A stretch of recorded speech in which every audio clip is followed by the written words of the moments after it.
Bonjour et bienvenue dans cette vidéo flash dans laquelle nous allons essayer de répondre à la question suivante.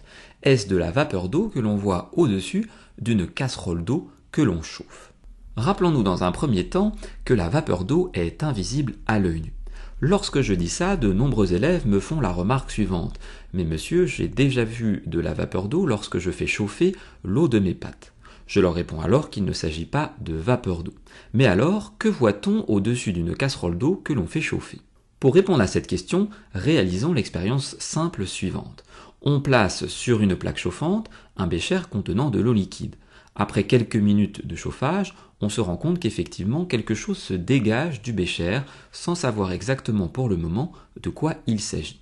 Une chose est sûre, il ne s'agit pas de vapeur d'eau, puisque, je le répète, la vapeur d'eau est invisible à l'œil nu. Pour comprendre ce qui est observé, il faut s'intéresser à une grandeur physique bien connue, la température.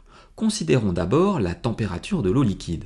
Cette dernière est plutôt élevée, on peut par exemple estimer qu'elle est environ égale à 80 degrés Celsius. Considérons maintenant la température de l'air située juste au-dessus de l'eau liquide. Sa température est moyenne. Elle est environ égale à 50 degrés Celsius. Enfin, la température ambiante, c'est-à-dire la température de la pièce dans laquelle on fait chauffer l'eau liquide, est aux alentours de 20 degrés Celsius. Finalement, plus on s'éloigne de la plaque chauffante et plus la température diminue.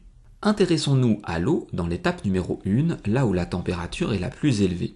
Dans cette étape, l'eau liquide va en fait subir un premier changement d'état et se transformer en vapeur d'eau.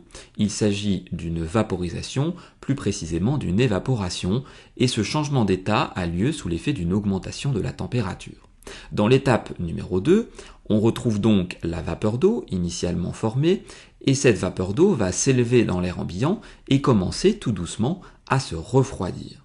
Enfin, dans l'étape numéro 3, là où la température est de l'ordre de 20 degrés Celsius, la vapeur d'eau va continuer à se refroidir à tel point qu'elle va de nouveau subir un changement d'état et passer à l'état liquide sous forme de petites gouttelettes. C'est ce qu'on appelle la liquéfaction.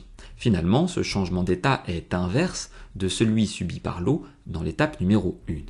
Ainsi, ce que l'on voit au-dessus du bécher ou au-dessus de la casserole d'eau que l'on fait chauffer n'est pas de la vapeur d'eau, mais des petites gouttelettes d'eau liquide en suspension, c'est-à-dire qui flottent dans l'air.